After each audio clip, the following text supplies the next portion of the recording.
ನಮಸ್ಕಾರ. ಬನ್ನಿ ಒಂದು ಕ್ಷಣ ಕಣ್ಣು ಮುಚ್ಚಿ 80 ವರ್ಷ ಹಿಂದೆ ಹೋಗೋಣ. 1944ರ ಡಿಸೆಂಬರ್ ತಿಂಗಳಿಗೆ. ಆ ಕಾಲದ ಒಂದು ಪತ್ರಿಕೆ ಇವತ್ತಿನ ನಮ್ಮ ಸಮಸ್ಯೆಗಳಿಗೆ ಉತ್ತರ ಕೊಡೋಕೆ ಸಾಧ್ಯನಾ? ಏನಂತೀರಾ?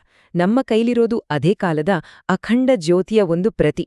ಯುಗಋಷಿ ಪಂಡಿತ್ ಶ್ರೀರಾಮ್ ಶರ್ಮಾ ಆಚಾರ್ಯಜಿಯವರು ಬರೆದ ಈ ಹಿಂದಿ ಪತ್ರಿಕೆಯ ಸಾರಾಂಶದಲ್ಲಿ ಅಡಗಿರೋ ಜ್ಞಾನದ ಮುತ್ತುಗಳನ್ನ ಒಂದೊಂದಾಗಿ ಹೆಕ್ಕಿ ತೆಗೆಯೋಣ. ಆಗ ಎರಡನೇ ಮಹಾಯುದ್ಧದ ಕರಾಳ ದಿನಗಳು. ನೆನೆಸ್ಕೊಂಡ್ರೇನೆ ಮೈ ಜುಮ್ ಅನ್ನುತ್ತೆ. ಇಡೀ ಜಗತ್ತೇ ಭಯ, ಅನಿಶ್ಚಿತತೆ, ನೋವಲ್ಲಿ ಮುಳುಗಿ ಹೋಗಿತ್ತು. ಎಲ್ಲರೂ ಭೌತಿಕ ಶಕ್ತಿಯೇ ಎಲ್ಲ ಅಂಟ ನಂಬಿದ್ದ ಆ ಕಷ್ಟದ ಸಮಯದಲ್ಲಿ ಒಂದು ಪತ್ರಿಕೆ ಮಾತ್ರ ಆಂತರಿಕ ಶಕ್ತಿಯ ಬಗ್ಗೆ ಮಾತಾಡ್ತಾ ಇತ್ತು. ಜನರಿಗೆ ಭರವಸೆ ಕೊಡ್ತಾ ಶಾಂತಿಯ ದಾರಿ ತೋರಿಸ್ತಾ ಇತ್ತು.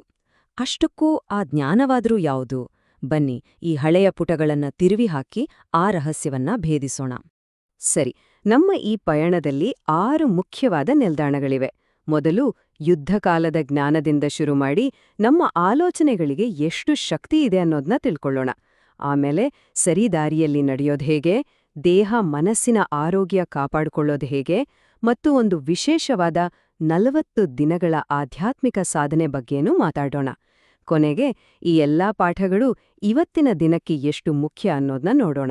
ಹಾಗಾದ್ರೆ ಮೊದಲು ಆ ಕಾಲದ ಪರಿಸ್ಥಿತಿಯನ್ನ ಅರ್ಥ ಮಾಡ್ಕೊಳ್ಳೋಣ. ಹೊರಗಡೆ ಯುದ್ಧ ನಡೀತಿದೆ, ಎಲ್ಲೆಲ್ಲೂ ಆತಂಕ.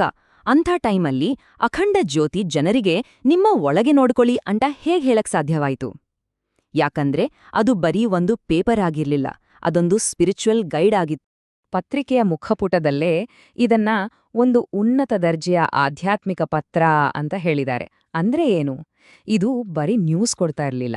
ಬದಲಿಗೆ ತುಂಬಾನೇ ಕಡಿಮೆ ಬೆಲೆಯಲ್ಲಿ, ಎಲ್ರಿಗೂ ಅರ್ಥ ಆಗೋ ಸಿಂಪಲ್ ಭಾಷೆಯಲ್ಲಿ ಒಂದು ಒಳ್ಳೆ ಸಾರ್ಥಕ ಜೀವನ ನಡೆಸೋಕ್ ಬೇಕಾದ ಆಳವಾದ ಜ್ಞಾನವನ್ನ ಕೊಡ್ತಾ ಇತ್ತು. ನಿಜ ಹೇಳ್ಬೇಕಂದ್ರೆ ಆ ಕಾಲದಲ್ಲಿ ಇದೊಂದು ದೊಡ್ಡ ಕ್ರಾಂತಿನೇ ಸರಿ. ಹಾಗಾದ್ರೆ ಈ ಗೈಡ್ನ ಮೊದಲ ಪಾಠ ಏನು ಗೊತ್ತಾ? ಅದು ನಮ್ಮೆಲ್ಲರ ಹತ್ರನೂ ಇರೋ ಒಂದು ಪವರ್ಫುಲ್ ಟೂಲ್ ಬಗ್ಗೆ ಹೇಳುತ್ತೆ. ಅದೇ ನಮ್ಮ ಮನಸ್ಸು. ಈ ಪತ್ರಿಕೆ ಹೇಳೋ ಪ್ರಕಾರ ನಮ್ಮ ಒಳಗಿನ ಯೋಚನೆಗಳೇ ನಮ್ಮ ಹೊರಗಿನ ಪ್ರಪಂಚವನ್ನ ಸೃಷ್ಟಿ ಮಾಡುತ್ತೆ. ಎಂತಹ ಅದ್ಭುತವಾದ ಮಾತು ಅಲ್ವಾ? ನಮ್ಮ ಹಣೆಬರಹವನ್ನ ಡಿಸೈಡ್ ಮಾಡೋದು ನಮ್ಮ ಅದೃಷ್ಟನ ಅಥವಾ ನಮ್ಮ ಮನಸ್ಸ? ಇದು ಯಾವತ್ತಿಗೂ ಇರೋ ಪ್ರಶ್ನೆ. ಅಖಂಡ ಜ್ಯೋತಿಯಲ್ಲಿ ವಿಚಾರೋಂಕ ಪರಿಣಾಮ್ ಅಂದ್ರೆ ಆಲೋಚನೆಗಳ ಫಲಿತಾಂಶ ಅನ್ನೋ ಒಂದು ಲೇಖನ ಇದೆ. ಅದು ಇದಕ್ಕೆ ಸ್ಪಷ್ಟವಾದ ಉತ್ತರ ಕೊಡುತ್ತೆ. ಯೋಚನೆ ಮಾಡಿ, ಯುದ್ಧದ ಸಮಯದಲ್ಲಿ ಎಲ್ಲವೂ ಕೈಮೀರಿ ಹೋಗಿದೆ ಅನ್ಸುವಾಗ ನಮ್ಮ ಭವಿಷ್ಯ ನಮ್ಮ ಕೈಲೇ ಇದೆ ಅನ್ನೋ ಒಂದು ಮಾತು ಜನರಿಗೆ ಎಷ್ಟು ದೊಡ್ಡ ಭರವಸೆ ಕೊಟ್ಟಿರ್ಬೇಡ. ಆ ಲೇಖನದಲ್ಲಿ ಒಂದು ಮಾತು ಬರುತ್ತೆ, ಕೇಳಿ.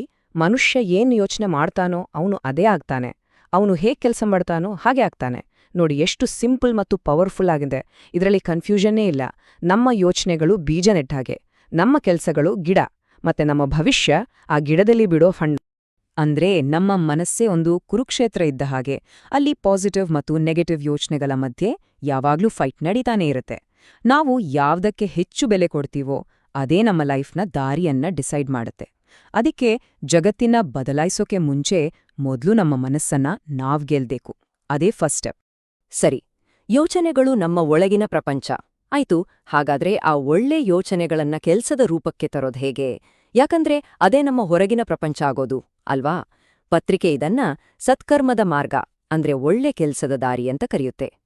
ಉಚಿತ್ ಕೋಹಿ ಸ್ವೀಕಾರ್ ಕರಿಯೇ ಅಂದ್ರೆ ಸರಿಯಾದದ್ದನ್ನ ಮಾತ್ರ ಒಪ್ಕೊಳ್ಳಿ ಅಂತ ಒಂದು ಲೇಖನ ಇದೆ.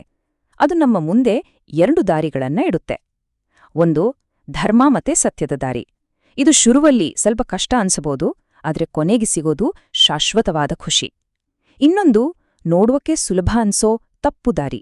ಇದು ಟೆಂಪ್ರರಿ ಸುಖ ಕೊಡ್ಬೋದು, ಆದ್ರೆ ಕೊನೆಗುಳಿಯೋದು ಬರೀ ನೋವು. ಈ ಒಂದು ಲೈನನ್ನ ಗಮನಿಸಿ. ಒಳ್ಳೆಯ ಕೆಲಸವೇ ಅದಕ್ಕೆ ಅದೇ ಫಲ ಅಂದ್ರೆ ಏನ್ ಗೊತ್ತಾ? ನಾವು ಒಂದು ಒಳ್ಳೆ ಕೆಲಸ ಮಾಡಿದ್ರೆ ಅದಕ್ಕೆ ಬೇರೆಯವರಿಂದ ಹೊಗಳಿಕೆ ಅಥವಾ ಗಿಫ್ಟ್ ಬೇಕು ಅಂತ ಎಕ್ಸ್ಪೆಕ್ಟ್ ಮಾಡಬಾರ್ದು. ಆ ಕೆಲಸ ಮಾಡಿದಾಗ ನಮ್ಮ ಮನಸ್ಸಿಗೆ ಸಿಗುತ್ತಲ್ಲ ಒಂದು ಸಮಾಧಾನ, ಒಂದು ಖುಷಿ, ಅದೇ ದೊಡ್ಡ ಬಹುಮಾನ. ಇದು ನಮ್ಮನ್ನ ಬೇರೆಯವರ ಅಭಿಪ್ರಾಯದ ಮೇಲೆ ಡಿಪೆಂಡ್ ಆಗೋದ್ರಿಂದ ತಪ್ಪಿಸುತ್ತೆ. ಓಕೆ, ಮನಸ್ಸನ್ನ ಕ್ಲೀನ್ ಮಾಡ್ಕೊಂಡ್ವಿ, ಒಳ್ಳೆ ದಾರಿಲ್ ನಡಿಬೇಕು ಅಂತನೂ ತಿಳ್ಕೊಂಡ್ವಿ. ಆದ್ರೆ ಈ ಪಯಣ ಮಾಡಕ್ ಬೇಕಾದ ವಾಹನ ಯಾವುದು? ಅದು ನಮ್ಮ ದೇಹನೇ. ಅಖಂಡ ಜ್ಯೋತಿ ಬರೀ ಸ್ಪಿರಿಚುವಾಲಿಟಿ ಬಗ್ಗೆ ಮಾತಾಡಲ್ಲ. ಹೆಲ್ದಿ ಬಾಡಿ ಇದ್ರೆ ತಾನೇ ಹೆಲ್ದಿ ಮೈಂಡ್ ಇರೋದು ಅಂತಾನೂ ಹೇಳುತ್ತೆ. ಒಂದು ಇಂಟ್ರೆಸ್ಟಿಂಗ್ ವಿಷಯ ಏನಂದ್ರೆ ಈ ಪತ್ರಿಕೆ ಕೊಡೋ ಹೆಲ್ತ್ ಟಿಪ್ಸ್ ಎಲ್ಲ ತುಂಬಾನೇ ಸಿಂಪಲ್ ಮತ್ತು ನ್ಯಾಚುರಲ್. ಸೂರ್ಯನ ಬಿಸಿಲಲ್ಲಿ ನಿಲ್ಲೋದ್ರಿಂದ ಹಿಡ್ದು ಚೇಳು ಕಡ್ದ್ರೆ ಮನೆಯಲ್ಲೇ ಮದ್ದು ಮಾಡ್ಕೊಳ್ಳೋ ತನಕ ಪ್ರತಿಯೊಂದು ಜನ ತಮ್ಮ ಕಾಲ್ಮೇಲೆ ತಾವು ನಿಲ್ಬೇಕು ಅಂತ ಹೇಳ್ಕೊಡ್ತಾ ಇತ್ತು. ಒಂದ್ ಎಕ್ಸಾಂಪಲ್ ಅಂದ್ರೆ ಮುಖದ ಸೌಂದರ್ಯ ಹೆಚ್ಚಿಸೋದು ಅನ್ನೋ ಲೇಖನದಲ್ಲಿ ಹೇಳಿರೋ ಈ ಮಸಾಜ್ ಟೆಕ್ನಿಕ್ ನೋಡಿ. ಇದು ಬರೀ ಒಂದು ಬ್ಯೂಟಿ ಟಿಪ್ ಅಲ್ಲ, ಇದು ನಮ್ಮ ದೇಹದ ಬಗ್ಗೆ ನಾವೇ ಪ್ರೀತಿ ಕಾಳಜಿ ತೋರಿಸೋ ಒಂದು ರೀತಿ.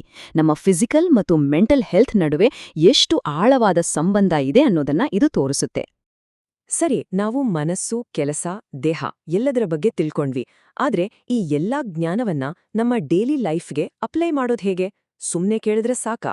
ಅದಕ್ಕಾಗಿಯೇ ಈ ಪತ್ರಿಕೆ ಒಂದು ನಿರ್ದಿಷ್ಟವಾದ ಡಿಸಿಪ್ಲಿನ್ಡ್ ಆದ 40 ದಿನಗಳ ಆಧ್ಯಾತ್ಮಿಕ ಸಾಧನೆಯನ್ನ ಪರಿಚಯಿಸುತ್ತೆ. ಗಾಯತ್ರಿ ಸಾಧನಾ ಅಂದ್ರೆ ಬರೀ ಮಂತ್ರ ಹೇಳೋದಲ್ಲ, ಅದೊಂದು ಕಂಪ್ಲೀಟ್ ಲೈಫ್ ಸ್ಟೈಲ್. ಮನಸ್ಸನ್ನ ಶುದ್ಧಿ ಮಾಡಿ ನಮ್ಮ ಪ್ರಜ್ಞೆಯನ್ನ ಅಂದ್ರೆ ನಮ್ಮ ಕಾನ್ಷಿಯಸ್ನೆಸ್ಸನ್ನ ಉನ್ನತ ಮಟ್ಟಕ್ಕೆ ತಗೊಂಡು ಹೋಗೋ ಗುರಿ ಇಟ್ಕೊಂಡಿರೋ ಈ 40 ದಿನಗಳ ಪ್ರಾಕ್ಟಿಸ್ ನಾವು ಕಲ್ತಿದ್ದನ್ನೆಲ್ಲ ಆಚರಣೆಗೆ ತರೋಕಿರೋ ಒಂದು ಪವರ್ಫುಲ್ ದಾರಿ.